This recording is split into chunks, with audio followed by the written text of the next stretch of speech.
तो आज हम लोग पढ़ने वाले हैं इकोनॉमिक्स का चैप्टर नंबर 3, जिसका नाम है उत्पादन तथा लागत।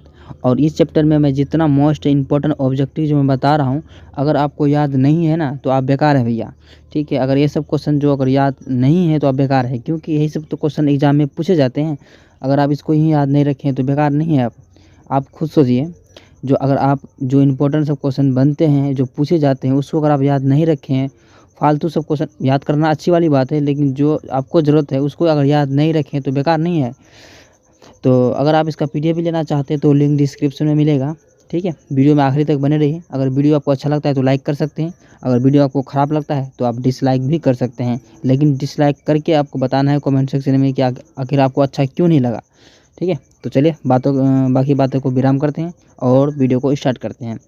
इसमें बोला जा रहा है क्या, परिवर्तनशील अनुपातों का नियम संबंधित है। परिवर्तन, ठीक है, मतलब कि परिवर्तन समझ एक चेंजिंग, ठीक है, अनुपातों का नियम का संबंधित बताइए है। देखिए अल्पकाल मतलब अल्पकालीन एवं दीर्घकालीन दोनों, या फिर दीर्घकालीन से या फिर अल्पकालीन से। तो इसका आंसर है ना किससे हो जाएगा, ऑप्शन नंबर सी हो जाएगा। सी में क्या हो जाएगा, अल्पकालीन से। ठीक है, ऑप्शन नंबर सी बिल्कुल करेक्ट हो जाएगा। तो चलिए इसका ऑप्शन नंबर सी हो जाएगा। आगे पूछा जा रहा है क्या, उत्पादन का सक्रिय साधन कौन सा है। सक्रिय साधन कौन सा है, पूंजी, श्रम या फिर भूमि, या इनमें से कोई नहीं। तो सब जानता है कि उत्पादन का सबसे महत्वपूर्ण चीज़ें क्या होते हैं, वो होते हैं क्या, श्रम, मजदूरी। ठीक है, ऑप्शन नंबर इसका बी हो जाएगा। आगे पूछा जा रहा है क्या, जो चक्र पहले बढ़ता है और फिर स्थिर होकर घटता है, आरंभ मतलब घटता है, आरंभ करता है, और वह कौन सा चक्र कहलाता है, वो कौन सा चक्र कहलाता है, एपीपी या फिर एमपीपी या फिर टीपीपी। तो इसका जो आंसर है ना ये सब हो जाएगा, ये तीनों हो जाएगा। ऑप्शन नंबर इसका डी हो जाएगा। आगे पूछा जा रहा है क्या, उत्पादन का नियम कौन सा साधन है। उत्पादन का नियम कौन सा साधन है, भूमि, श्रम या पूंजी, या फिर इनमें से सभी। तो इसका जो आंसर, उत्पादन का जो साधन होता है, भूमि भी चाहिए, मजदूर भी चाहिए और पैसा भी चाहिए। तो इसका आंसर ऑप्शन नंबर डी हो जाएगा। आगे पूछा जा रहा है क्या, अल्पकालीन उत्पादक प्रक्रिया में निम्नलिखित में से कौन सा साधन होते हैं। अल्पकालीन में कौन सा संसाधन होते हैं, स्थिर साधन या परिवर्तन साधन, या ए बी दोनों, या फिर इनमें से कोई नहीं।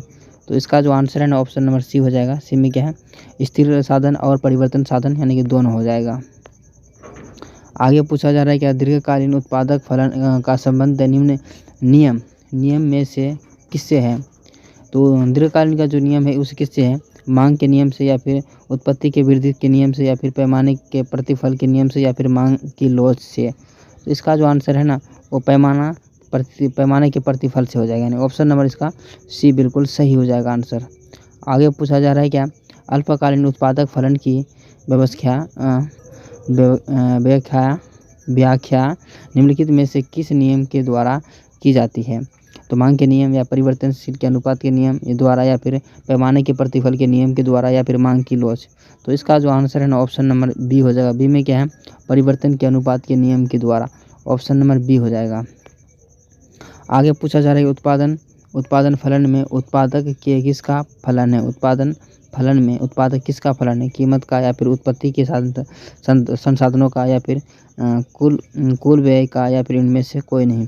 तो इसका जो आंसर है ना ऑप्शन नंबर इसका हो जाएगा बी नंबर हो जाएगा। बी में क्या है, उत्पत्ति के संसाधनों का। चलिए आगे पूछा जा रहा है क्या, पूर्ण प्रतिस्पर्धा बाजार में औसत आगमन AR यानी कि सीमांत आगम MR एवं मूल्य P के बीच संबंध बताइए। तो इसका जो आंसर है ये सब नहीं होगा।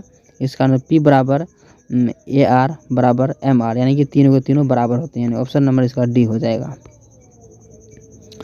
कोई पूर्ति वक्र कब दाहिनी ओर शिफ्ट करेगी, जब प्रौद्योगिकी प्रगति हो, या फिर आगतों कीमतों में कमी हो, या फिर प्रति इकाई पर कर लगाया जाए, या फिर डी नंबर में ए बी दोनों। तो इसका जो आंसर है ना ऑप्शन नंबर ए हो जाएगा, प्रौद्योगिकी प्रगति हो। ऑप्शन नंबर इसका ए हो जाएगा। तो इसमें ज़्यादा क्वेश्चन है ना, 30 क्वेश्चन है। ठीक है, बस थोड़ा सा देर रुकिए, इंतज़ार कीजिए। आगे पूछा जा रहा है कि अल्पकालीन उत्पादक की दशा में एक विवेकशील उत्पादक किस व्यवस्था उत्पादक करना पसंद करेगा, प्रथम अवस्था, या फिर द्वितीय अवस्था, या फिर तृतीय अवस्था, इनमें से कोई नहीं। इसका जो आंसर है ऑप्शन नंबर क्या हो जाएगा, बी हो जाएगा। बी में क्या है, द्वितीय अवस्था में। ठीक है, चलिए आगे पूछा जा रहा है कि परिवर्तनशील अनुपात का नियम उत्पादक के 3 अवस्थाओं की चर्चा करता है। उत्पादन के प्रथम चरण में सीमांत और औसत उत्पाद बढ़ते हैं, या फिर सीमांत उत्पाद बढ़ता है, या फिर औसत उत्पाद गिरता है, या फिर सीमांत उत्पाद शून्य होता है। तो इसका जो आंसर है ना ऑप्शन नंबर ए हो जाएगा। ए में क्या है, सीमांत और औसत उत्पाद बढ़ाते हैं, ठीक, बढ़ते हैं। चलिए 13 नंबर में पूछा जा रहा है कि उत्पादक के संसाधन के रूप में उद्यमी का कार्य है संसाधनों का इकट्ठा, या फिर उत्पादक प्रक्रिया से व्यवस्थित करना, या फिर उत्पादक के खतरे को वहन करना, या फिर इनमें से सभी। तो इसका जो आंसर है ऑप्शन नंबर सही हो जाएगा, इनमें से सारा करेक्ट हो जाएगा आंसर। आगे पूछा जा रहा है क्या, उत्पत्ति ह्रास का नियम लागू होने के मुख्य कारण कौन सा है? संसाधनों का सीमितता, या फिर संसाधनों का अपूर्ण स्थापन होना, या फिर ये भी दोनों, या फिर इनमें से कोई नहीं। तो ये जो है ना ये भी हो जाएगा, ठीक है, साधनों की सीमितता या फिर संसाधनों का अपूर्ण स्थापन होना। चलिए 15 नंबर में पूछा जा रहा है कि निम्नलिखित में से कौन सा कथन सही है? सही पूछ रहा है। तो वस्तु की कीमत एवं उसकी प्रति बीच की सीधा संबंध होता है, या फिर पूर्ति वक्र बाएं से दाएं ऊपरी और उठाता है, या फिर पूर्ति अनेक तत्वों का प्रभावित करते हैं, या फिर इनमें से कोई नहीं। तो इसका जो आंसर है ना, इसका आंसर डी हो जाएगा, इनमें से कोई नहीं हो जाएगा। चलिए आगे पूछा जा रहा है क्या, निम्नलिखित में से कौन सा स्थिर लागत नहीं है? क्या पूछा जा रहा है? नहीं है।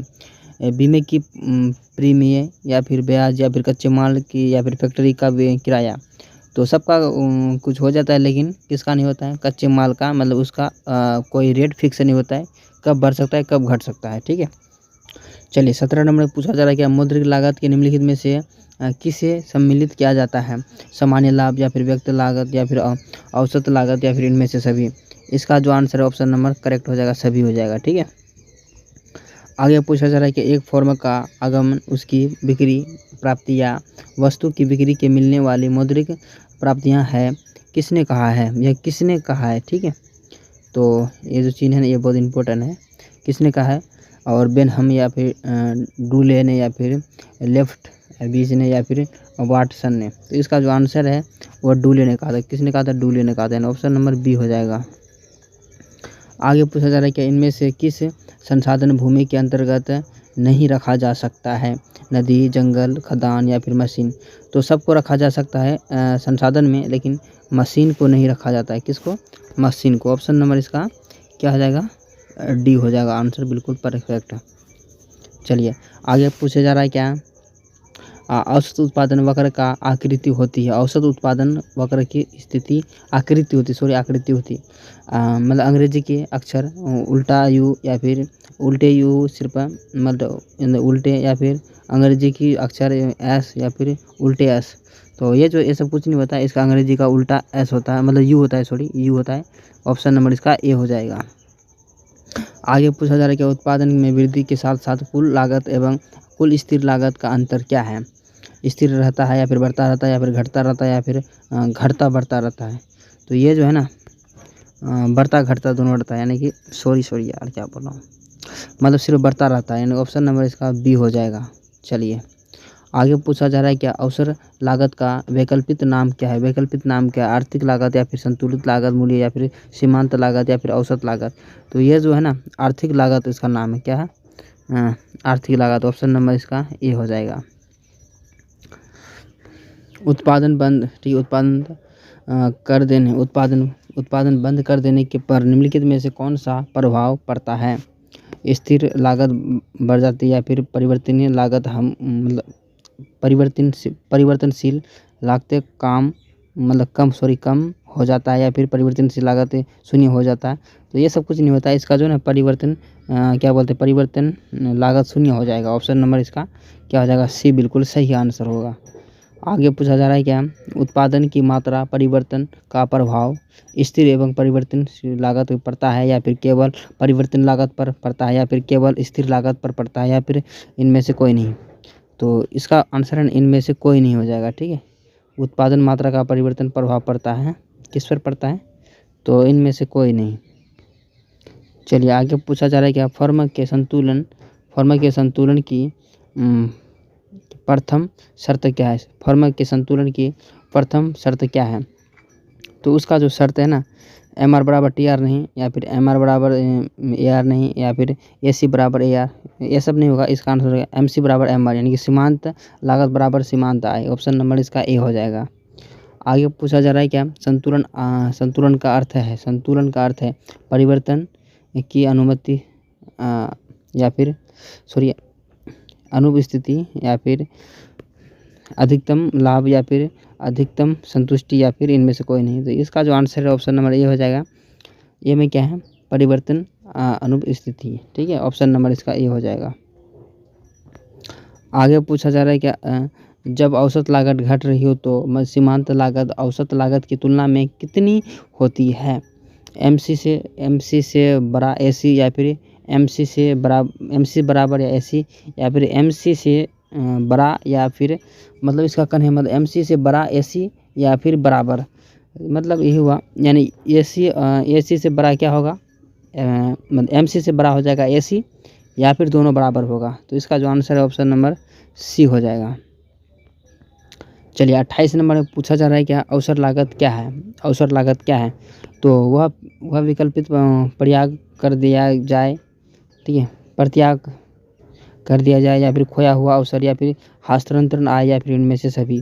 तो इसका जो आंसर है ऑप्शन नंबर डी हो जाएगा, इनमें से सभी। चलिए लास्ट और आखिरी क्वेश्चन में पूछा जा रहा है क्या? निम्न में से कौन सा कथन सत्य है? निम्न में से कौन सा कथन सत्य है? तो ए सी बराबर T F C minus T V C, ये सब तो होगा नहीं। इसका आंसर डी हो जाएगा। ए सी बराबर ए एफ सी प्लस ए भी सी। ठीक है, तो एक फॉर्मूला, इसको याद रखना आपको। इसका आंसर ऑप्शन नंबर डी हो जाएगा। तो आज लगभग 29 क्वेश्चन था, ज़्यादा नहीं था। तो वीडियो आप लोगों को कैसा लगा? कमेंट सेक्शन आपके लिए खुला है, आप बेशक उसमें डाल सकते हैं। तो चलिए मिलते हैं तब तक के लिए नेक्स्ट वीडियो में। तब तक के लिए क्या, बाय।